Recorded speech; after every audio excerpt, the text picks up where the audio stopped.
Welcome back for another episode of Waranta, kani, mapali. I'm here with Uncle Rob. How are you? Pretty good, thanks, Thomas. How are you? Not too bad, thank you.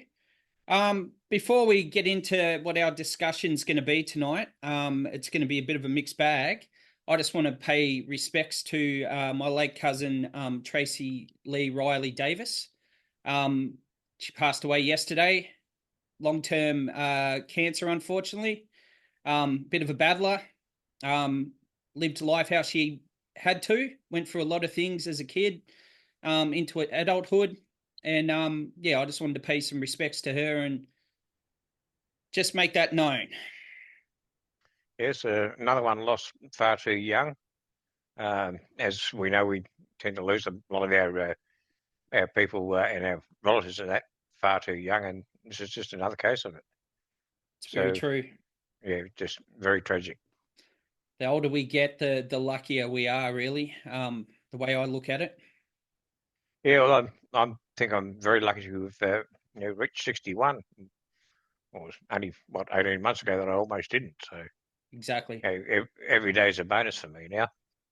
Yeah, and I lost my dad in not far past 61, and most of my family have not gone past their 60s. No, So it's a big deal when any of us get to this point. But yeah, with the Riley family, it's a big deal.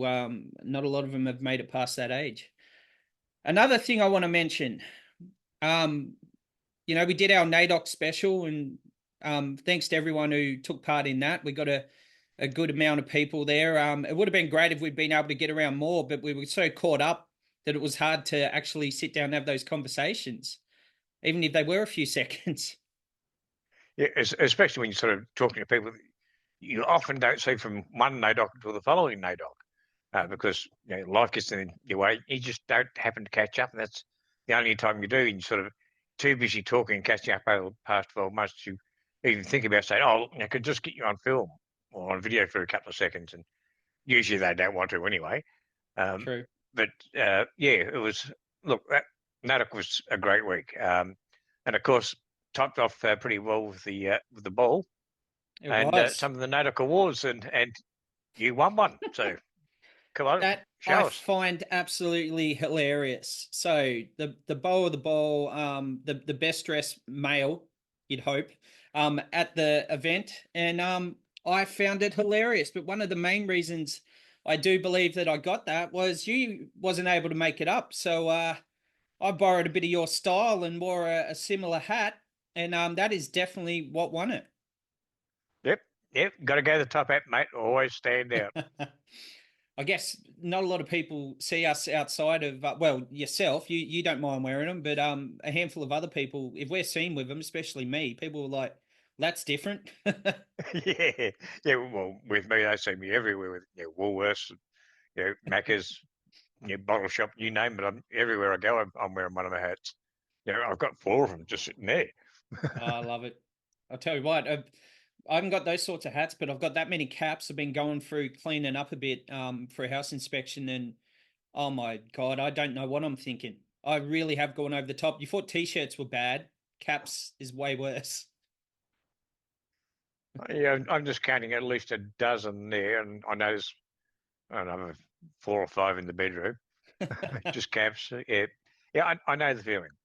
Anyway, what else has been happening? You've been keeping an eye on the Hobart City Council, I understand. Oh, so we recently had an issue similar to what happened on Flinders Island and has happened, in other states as well and areas where councillors have believed that they've had enough of a following to do what they really want to do, and have things like acknowledgements and welcomes removed and change. Uh, what is it? Reconciliation action plans or RAPs.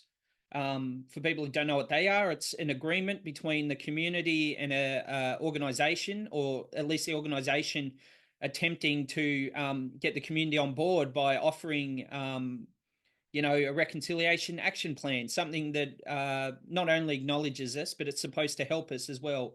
Offer things like jobs, offer chances for art, just, inclusion, that sort of thing. And Yep. Hobart has the same two people as per usual, amongst others, but then the same two names consistently come up, and that's Louise Elliott and it's Marty Zuko. And I fought well enough to go into the last meeting because they wanted to remove acknowledgements. And I wasn't sure of what the reasoning was. You know, it wasn't made public. It wasn't a lot of notice about the meeting, even. If it hadn't been for people involved with the council and honestly some other councillors and the Aboriginal Centre being notified of it, I probably wouldn't have went. And it was myself and Gillian Mundy from the Koori Mail. You know, we were kind of stuck on our own besides a handful of allies that turned up. The meeting started off with an argument over, and I'm going to be explicit when I say this, dog shit on a soccer field, arguing about, you know, South Hobart. So, of course, it's where, you know, wealthier people live, essentially complaining about dogs on a soccer field. And I thought, okay, here we go. And we thought a lot of the people that were there were probably going to be there for this acknowledgement argument.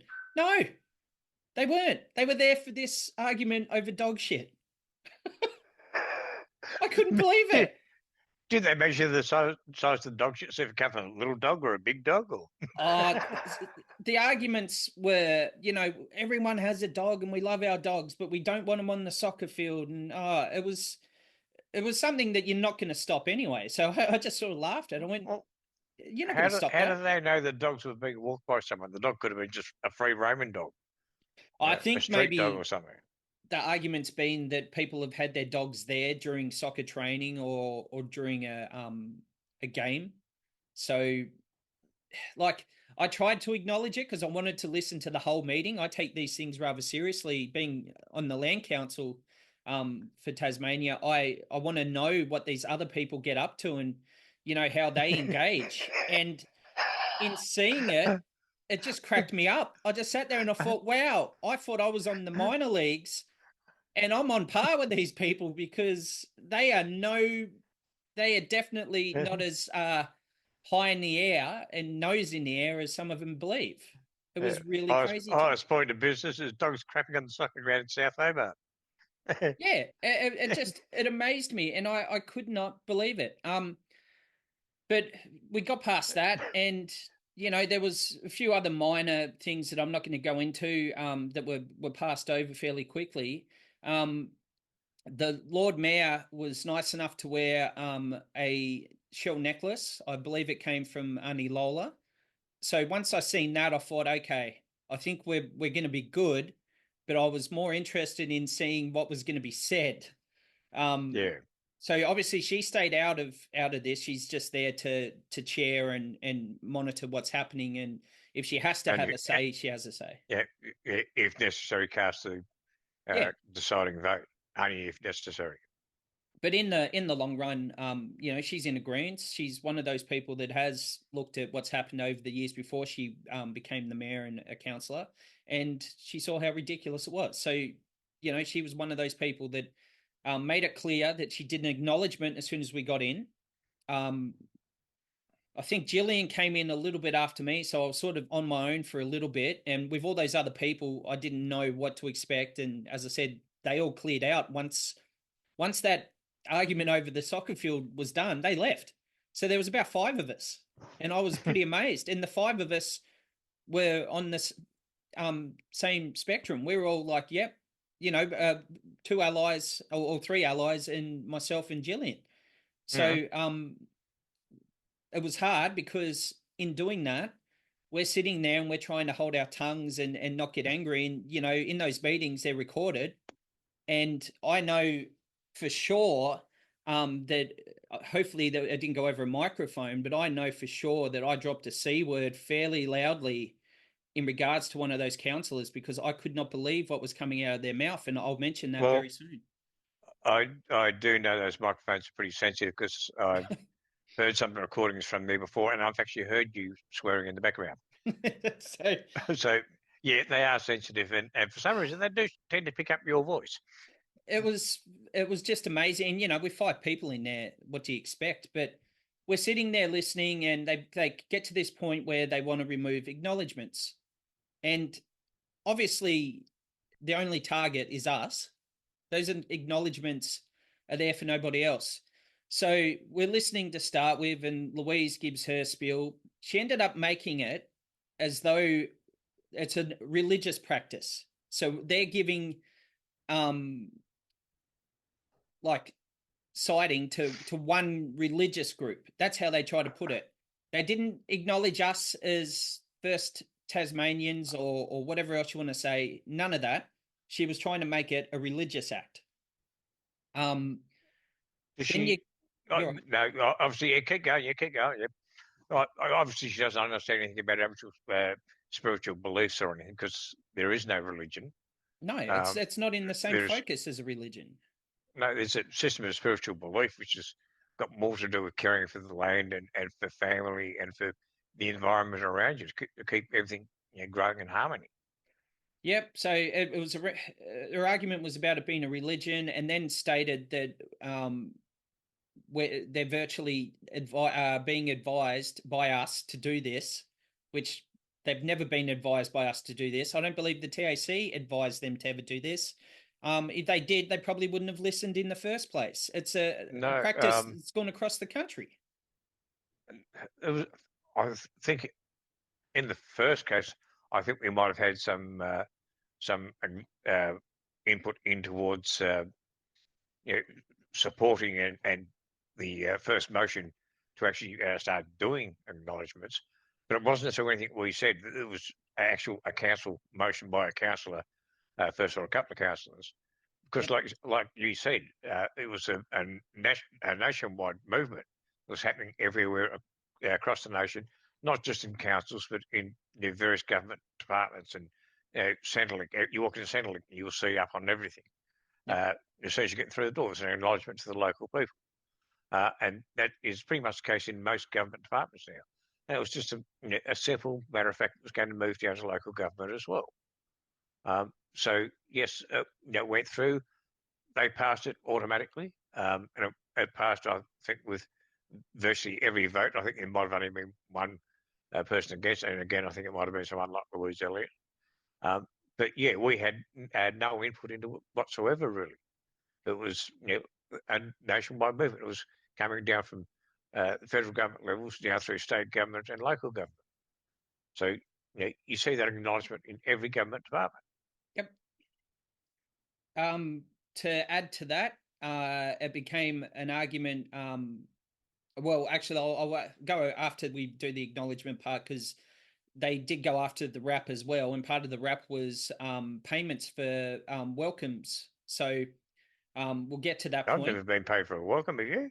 No, but it's money set aside anyway. But I can't remember how much it was, but it was a considerable amount. But it was going to be for a whole year, and it would be an event. Obviously, if you're doing a welcome to country for something of their nature, it's going to be someone going in and doing a full uh, spiel. It's not just going in there and going, this is our land and we're from here or whatever. It's never been that case. And No. that's part of their argument as well. But she carried over her part, insisted it was like a religious act. It shouldn't be there because there's no Christian act. And that's when it went to Marty Zuko. Now you can imagine Italian background, very religious sort of background. And I've got no issue with that. But of course, he tried to reverse it by saying we no longer do the Christian side of things or the Catholic side of things. So why are we including this? And made that his argument. And it just started to eat away at me. And that's when it got really personal. And I'll say this before I let you, yeah, I can see your face, but he said something that really, really hurt me. And I think he just made this assumption that me and Gillian were a bunch of ticker boxes. Well, it goes, of the people that we should be listening to are people like Jacinta Price that have a black parent. And I went, cunt. And I said it loud, and it was aimed at him and Louisa, but it was especially aimed at him at that point. I thought, you bastard. And Gillian lost it. She put her fingers up at him. And there's a camera coming back on us too, so that's probably been seen. But I broke. I was holding my tongue so bad. You've seen my uncles and my dad and that. Yep. They weren't Yeah, fucking I knew you white, did. No, you know? well, like my father wasn't either. No, Uh, just and I don't get the yeah, take. my great uncles and stuff were far from white.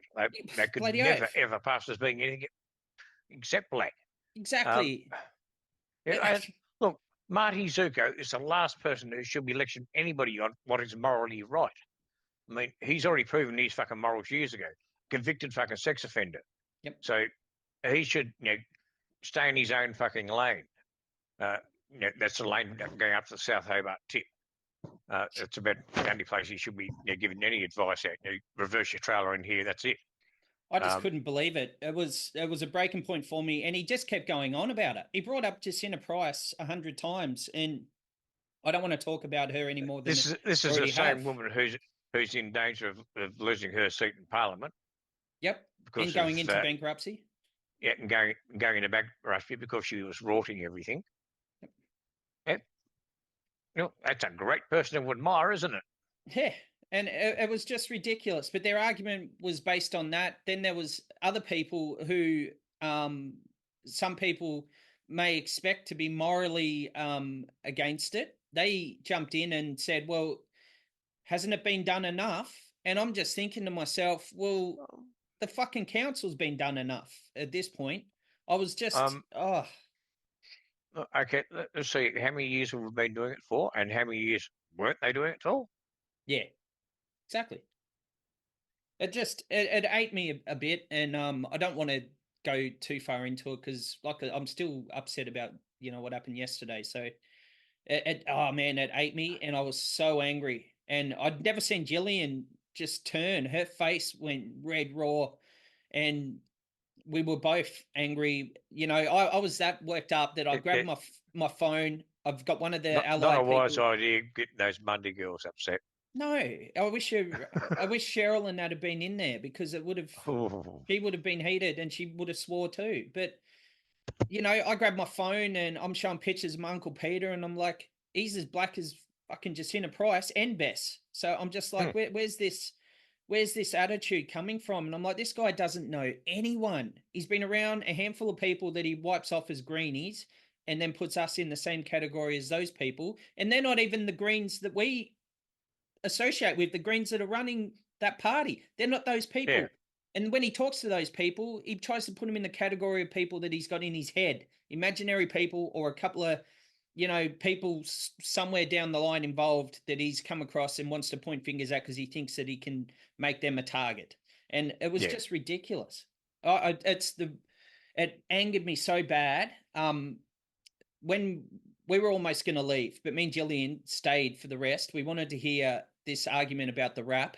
So they argued about outcomes. They argued about amount of money that was set aside for welcomes, stuff that all councils have been doing, and they're doing it for a reason. There's a lot of elders that if they owe us anything, they owe it to those people. They owe it to people, you know, I won't say your age because you might take offense to that, but at least the next, we've still got a few people that are another 10, 15 years older than you.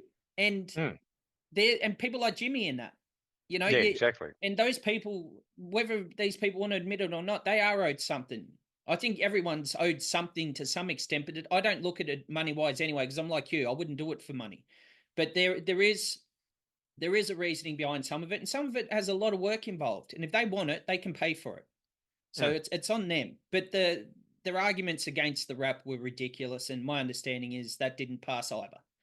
Um, yep, we ended up with two good people at least. A few others were on par with us, and um, you know, had their say and were decent enough, but they weren't as far against it as what they could have been. People like Bill yep, Harvey and stuff like that said some stuff that I didn't particularly like either. Such as it's kind of had its time sort of thing, which is what a lot of people say. But I'm like whatever. yeah. I don't care. When you look at time It's overall, had it hasn't. it's had its time. Let's bring back white supremacy. Yeah, Is basically what they're saying. So if they really look at it like that, then they're going to ask themselves, well, okay, what's my real reasons for saying this? Well, that was one of the weirdest arguments made, and the one person who had, I wish I'd filmed it. I didn't, because you're not really supposed to film. But Mike Dutta is a man that's got a religious background, is in religious studies and teaching. So not so much as like a minister sort of thing, but I do believe he's had that as well. Mm.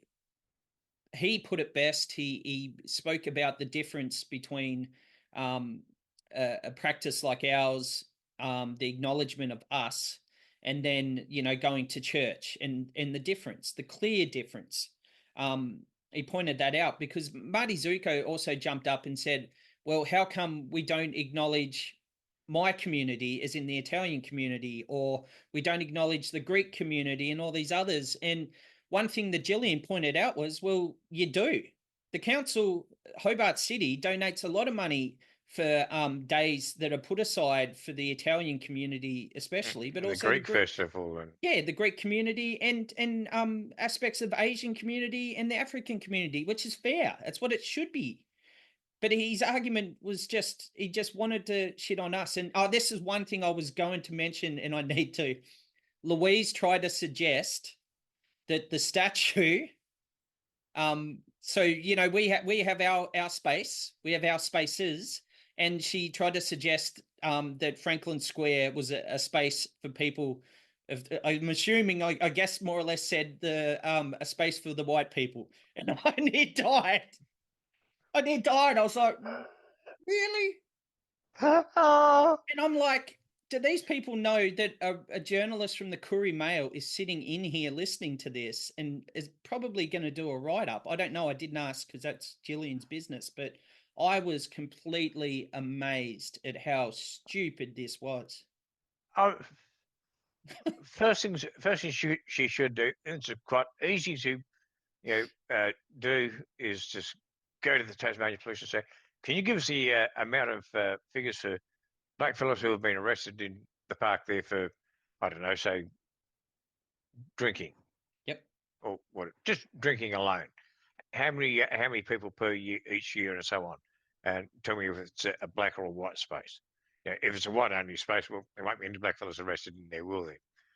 Now we know that that happens all the time. So, I've been arrested in it. well, yeah, I've been arrested there too, not for drinking, but I've been arrested there at the park too. Yeah. That was a different thing. Um, yeah, there's not one part of Hobart really that is white only, as far as I'm concerned. No, and it shouldn't be. And it doesn't matter what it is. They can say, oh, what is it, the Hobart Club is white only. Oh no, how do you know that? How do you know some of the members there are black? And they just haven't mentioned it to you. And for that matter, if you've got to say that, I'll go and fucking join up with the cunt just to prove them wrong. It amazed me, the attitude and the reaching. It was like watching someone say they're going to jump over a cliff and walking up 50 Yeah. kilometers and then sitting there trying to find the cliff. It was like I Yeah, just could look, not believe it. I haven't really thought this through that well, because what I did think through, I didn't really note down, and it sounded much better when I said, saying it in my office to my loyal guard. But now I'm here and I'm being questioned on it. It doesn't sound that fucking good, does it? So yeah. So I'm not really sure what our point is, but it's a religion, or it's no. Come on, give it up. Civil, just give it up. Well, as I said, it made it through anyway.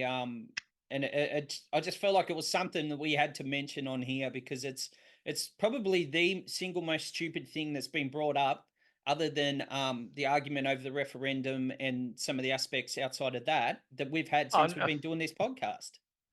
Um, yeah, and or from the Hobart City Council, there was Other than the statue, I okay, guess. yeah, we're going to remove the statue. No, no, no, can't do that. Louise is going to fucking appeal to the fucking planning board and this, that, and the other, and about removing it and weighing the timelines and this, that, and the other, and drag the feet on and everything and try to start there. So, hoping that we'd all get fucking sick of it and just give up on it.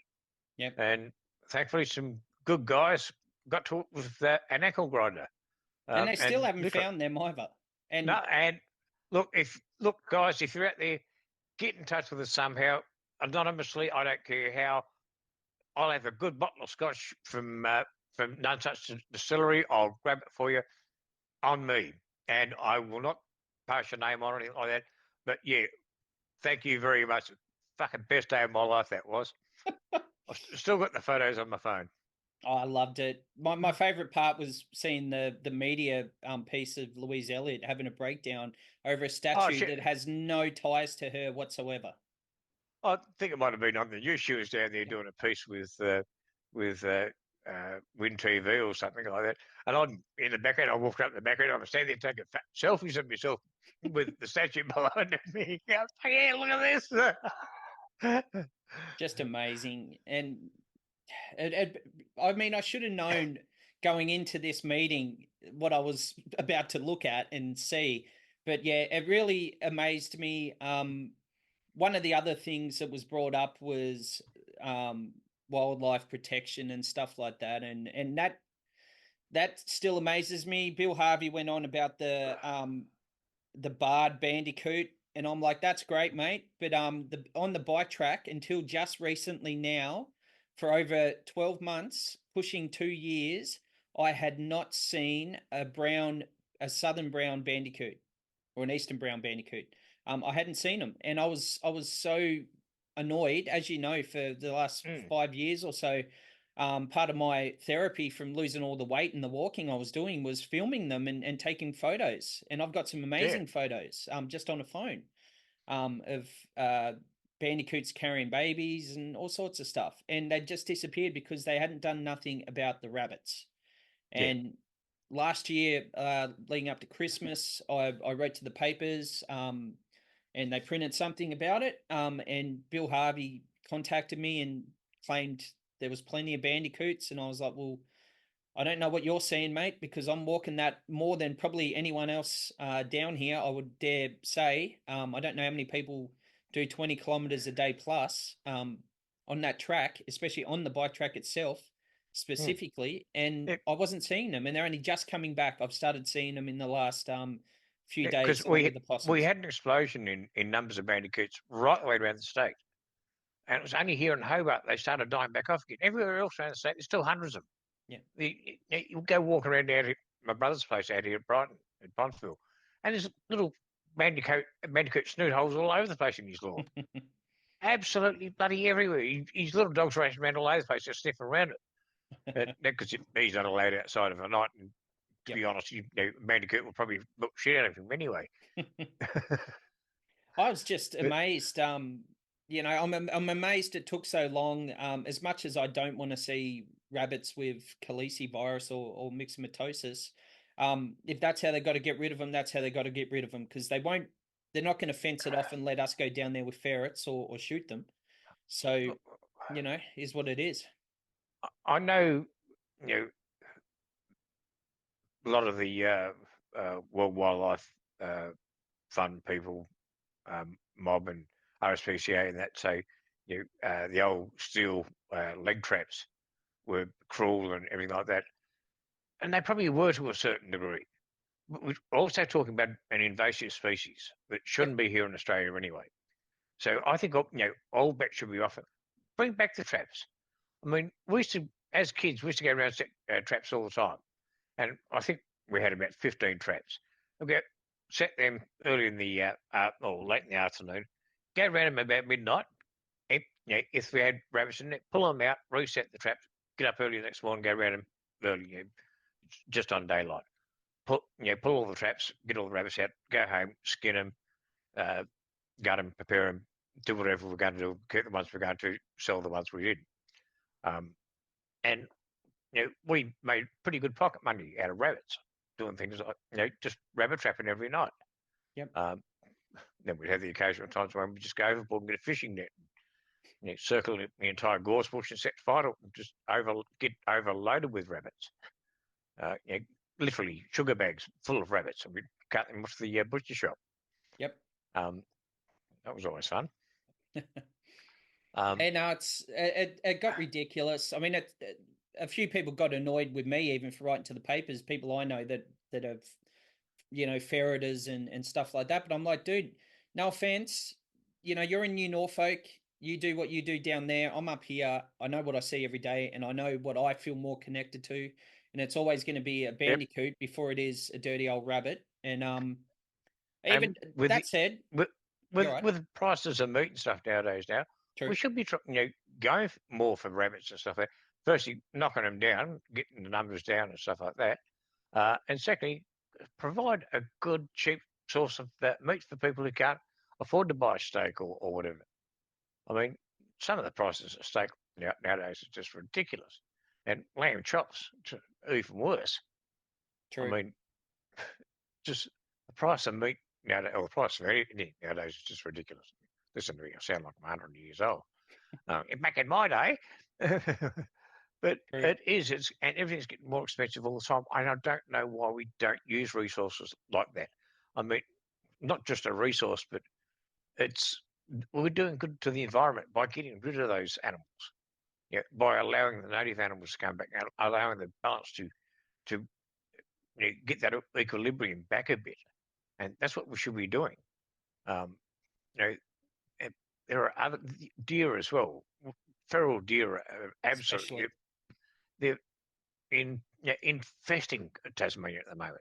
There's way too many, and they say, okay, well, we've got deer season. Yeah, great. Runs for what, 6 weeks or a couple of months or something like that. That doesn't put a fucking dent in the numbers. Now, at first, you can only go out and shoot them with rifles. Open it up all year round.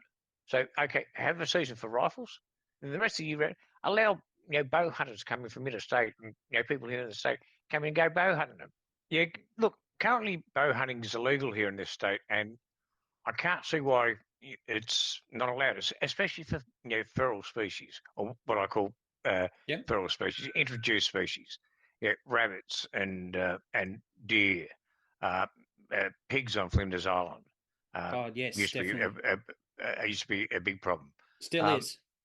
yeah, and still are. And now they're destroying farmers' lands as well. So the farmers want them gone as well. Yep. Now, same thing is happening with the deer. They're getting in amongst crops and stuff, and competing with sheep and cattle for the grass. And there is literally a plague proportion of deer down here. So they allow bow hunting for deer and stuff in other states. We don't allow any type of bow hunting here in Tasmania because we're pretty fucking backward. And I can't see why we shouldn't. I love going out with my bow and shooting targets and stuff. If my targets happen to be hopping around and stuff like that and look a lot like Roo, well, bad luck. If they want to say it to me, well, I'm traditional hunting. If they say, well, you can't do it using a bow, well, why not? You know, it is traditional hunting. I'm using the same type of techniques to stalk the animal and stuff. Of course, I'm using a different weapon to actually kill it. Doesn't mean anything. My culture is allowed to evolve as much as what white culture is.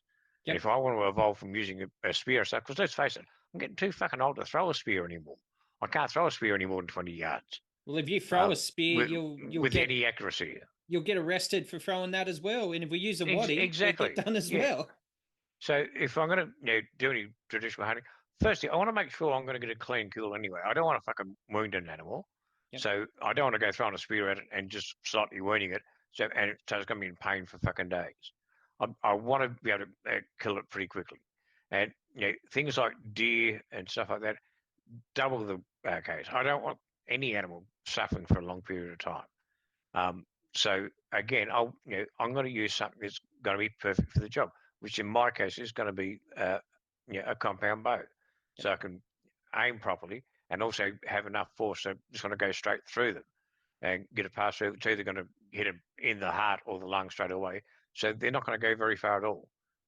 So It's true. yeah, that's what we should be doing. Yeah, that's a resource that's going to waste, and it's literally going to waste, and it's costing a lot of money to the farmers and graziers in this state.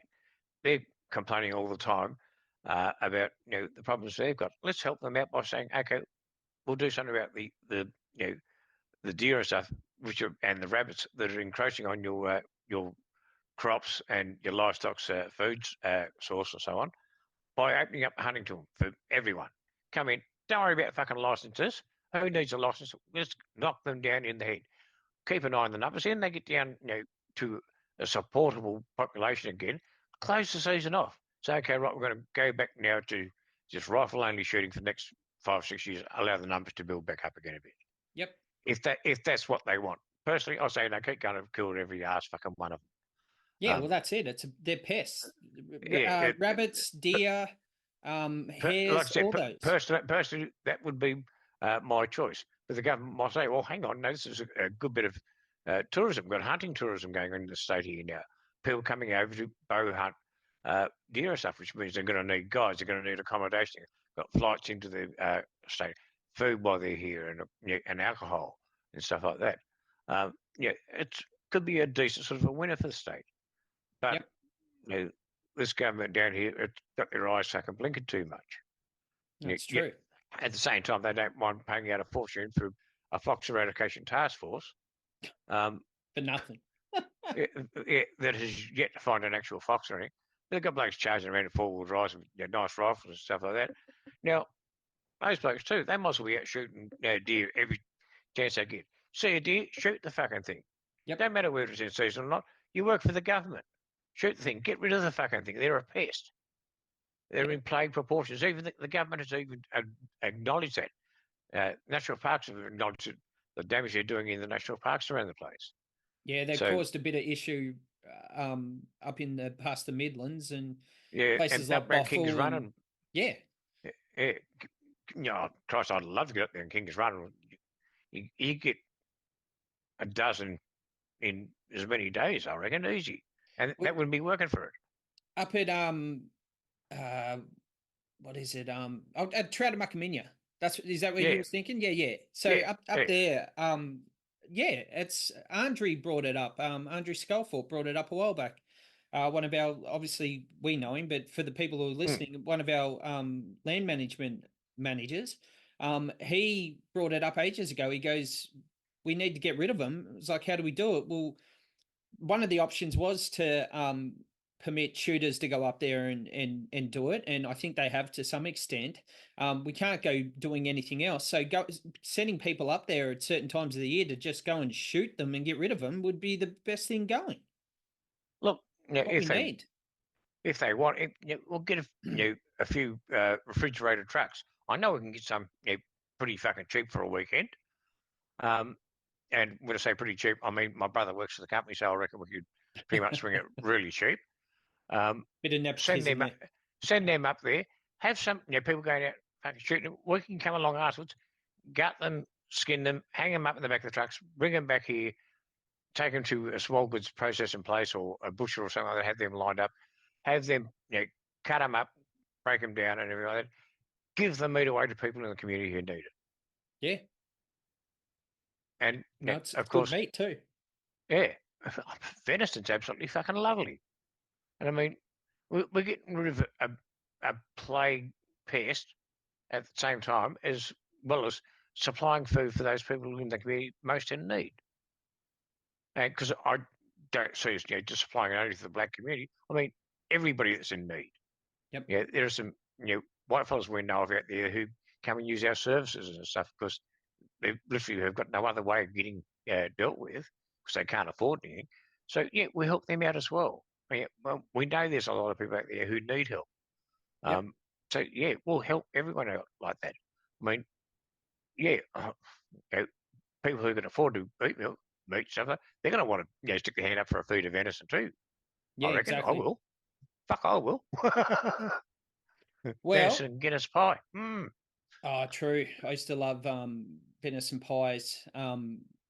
Used to have them in a bakery down at New Norfolk there, and my stepfather would go and shoot the deer and then take them down there. And the guy used to make them was a friend, so he'd end up giving us a heap as well. And we'd have them in the freezer for a while, and it's not as gamey as people think either. Once it's cooked properly and it's been, especially if you marinate it and soak it and put it in like a stew like you would a normal pie, it's bloody great for it. Well, a guy I was working with a few years back, he was a roofer and he's also a shooter. Yep. He got a couple of deer one season, and I was with him one morning when he dropped in Heim Lee to Smallwood's place in Moona and got him to corn part of the leg and turn rest of it into cabanas and what else? Uh, pepperonis and stuff. Venison cabanas, venison pepperoni, and actually had a heap of it corned. Yep. And I thought, oh, corned venison. I wonder what that's like. And, well, that was fucking beautiful. But the cabanas, oh mate, I love them. Every morning, going to work, that I'd say to him, "Oh, did you bring the cabana again?" "Yeah, I did." "Okay. Did you bring much?" "Yeah, I bought enough for you too." I'll be thinking, "No, you didn't. You didn't bring enough for me." I I wouldn't mind having it in sausages. I reckon that'd be interesting.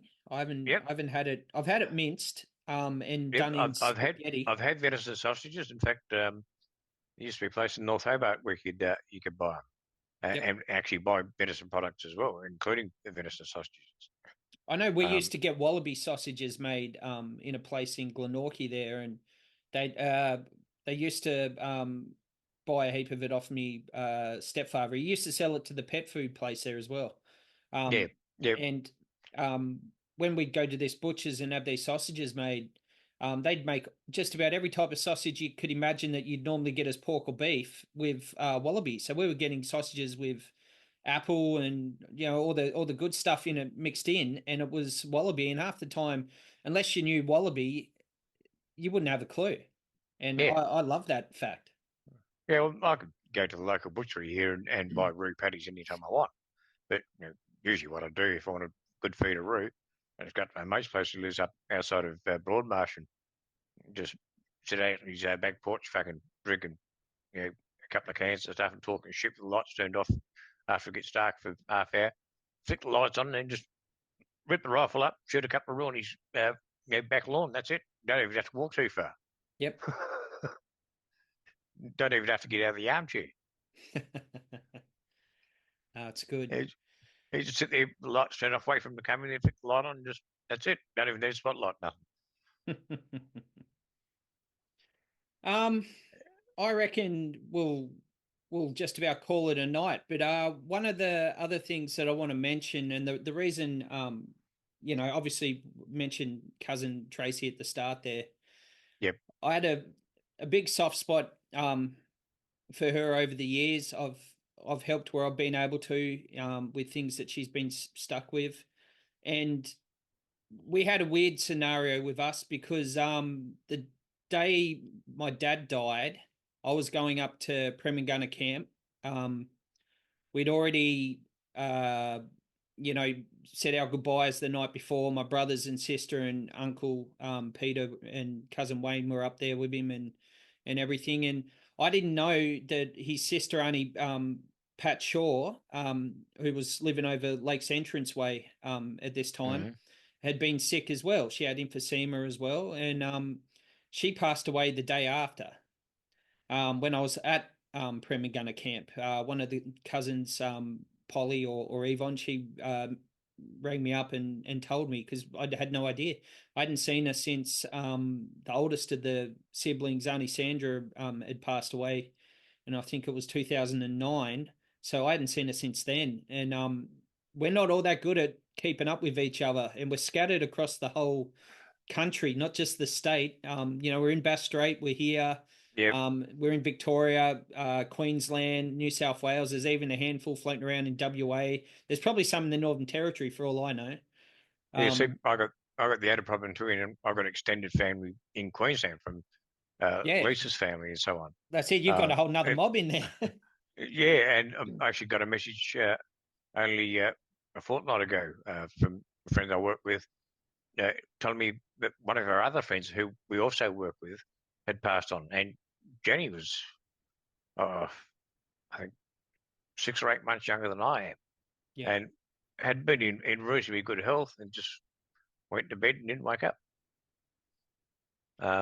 Yeah, so that was a bit of a shock. And when I think back to that place that I was working at, there's um, that makes five of the people I was working with, five out of around about 18 people who have died. yep, And yeah, that's 30 years ago. That's not that far ago. So yeah, it's life catches up with us pretty quickly. And like you said, blackfellas don't live very long, and it's just further proof.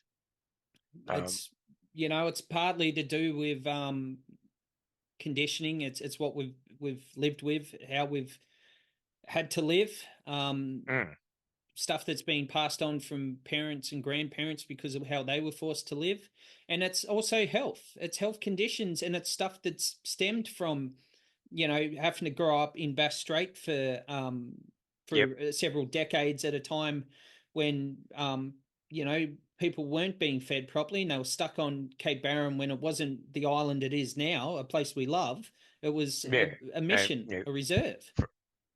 fresh fruit and vegetable was something was to be cherished because you never got No, that's it. them. Our families were living off mutton birds all year Yeah, and and fish. seafood and things like that. And yeah, people think, yeah, a seafood diet's pretty good, but you can have too much iodine and things like that, and it can get quite bad for your health. You can't live purely on fish alone.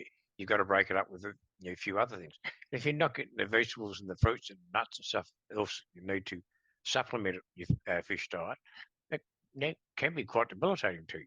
Yep. So, you know, thankfully they had mutton birds and stuff and used to salt mutton birds. So they had a store of mutton birds and good fats and stuff to last them throughout the year.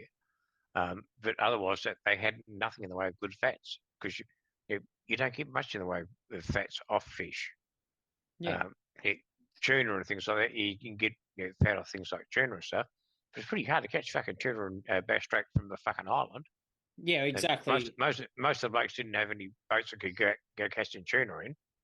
No, and Yeah, a lot of it was fish that was netted, so it wasn't. yeah, because they were rolling the fucking boats around. Yeah, and it wasn't. That's it. It was cast nets and stuff like that. And yes, you had Mm. fishing rods, but it wasn't. They weren't out trying to catch big fish like that. Um, but yeah, it's hit me pretty hard. I know it's hit other family hard. I was talking to a cousin last night for a couple of hours, and I've been talking with the kids, sort of reconnecting and connecting with a couple of them because I didn't really know them. As I said, the separation and the generational separation as well. Like some of them, I'm not much older than, but the difference in generation is there because their mum was my first cousin, and my dad and Auntie Robin were the last twins um, from my nan before my pop Mm. married Nan Bina. So I've got another uncle as well, Uncle Roderick, but he's the youngest. But Dad and that were the youngest out of that lot, and there's this big generation gap because everyone else had kids obviously before they did. Um, so yeah, it's a crazy time. That said, Tracy had this cancer for a while, and the palliative care in Hobart was really good to her. She was in there for a long time. She does not do anything easy. Um, she suffered with the cancer for a long time. She didn't let it get the best of her. And then when she was in palliative care, she didn't go in there to just die tomorrow. That's for sure. Um, she was in there a long time. As Mum said, she'll fight that right up until there's just nothing else to fight, and she did. Um, I managed to sit in there a bit with her and talk about stuff. We had some really old footage that I will show you at some point. I won't be able to share it on here, but it's old footage from Uncle Les, who Jimmy Everett sees as like the first Tasmanian Aboriginal person to do any film. Um, Mm. so he had a old I don't know if it was 8mm or what it was, but he had a camera that he used to go around on the islands, Flinders, Cape Barren. Uh, Yeah, I think it was a Super 8. Come to think of it, yeah, it so was, it was only a small camera. I know. he had a lot of old footage, and he had this old play that he wrote. Uncle Les was an interesting man. He wrote this play, and it was about these white fellas wanting to get rid of these black fellas. So my cousin Rodney's playing. Well, all the kids are playing these white fellas that want to get this black fella, and another kid. I can't remember who's in. I think there's a Maluga boy in it, and there's a couple other known family members. But cousin Rodney, so his mum was Auntie Sandra, as I said, the older sibling. He's playing the husband of Auntie Pat, and Auntie Pat's in this, and she's one of the older ones, and just hearing her voice and seeing the look on Tracy when she sees Rodney playing the father, and cousin Boris Riley and some others are in there as kids. We were just amazed. It was so amazing, and then just hearing Auntie Pat's voice and seeing Tracy's face with it.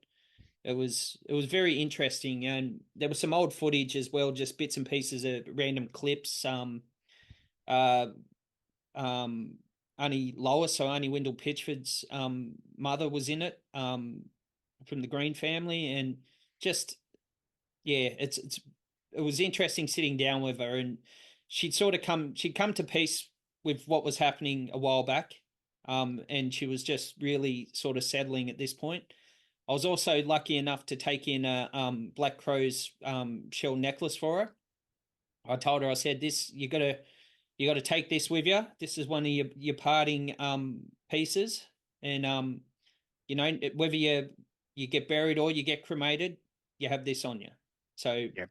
I'm not sure what the kids are going to do, but I've told them what they can do with that. But that was something that was given to me by cousin Bianca Templar, or Bianca Brown, and she's agreed that it should go to Tracy, and we sorted it out. And I think the second best part of being able to give her that was she's always seen the raven, or the crow as some people call it, as like a totem for her. So she's obsessed with it, and had been for a long, long time. Yep. Yeah. Well, it's funny you're talking about Flinders and doing Go Baron and doing a play there. I'll have to tell you about when I was performing with the Salamanca Theatre Company, and we did a show on Flinders down in the Flinders Island Aboriginal Association Yep. offices. Absolutely hilarious. But that's a story for another time. Could take too long. Very Anyway, true.